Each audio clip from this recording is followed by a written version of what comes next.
domestic abuse. Alex Cole-Hamilton to be followed by Claire Adams. Thank you very much, Presiding Officer.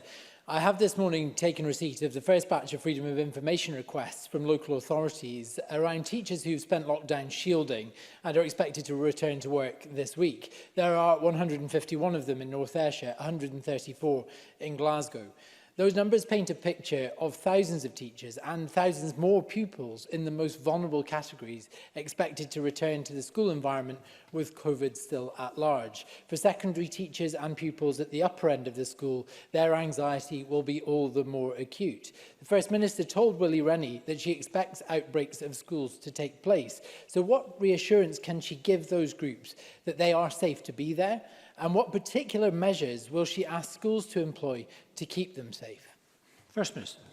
Well, these are important issues, and I would give assurance or seek to give assurance in a number of ways. Firstly, the advice we give to people in the shielded category is not given lightly. We consider it very carefully. It is informed by clinical and expert opinion, and it will continue to be so. The advice that we gave from the start of August that shielding could pause was one we agonised over and will continue to obviously keep under review.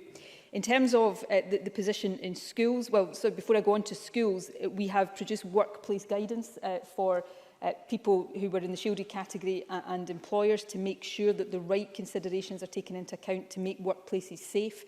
And in schools, the guidance has put in place a number of mitigating factors to ensure that schools are safe and the right protections are being put in place. And again, we will keep that under very, very close review. The Deputy First Minister will cover more of this ground when he makes a statement to Parliament this afternoon, and that will include extensions to the position around testing.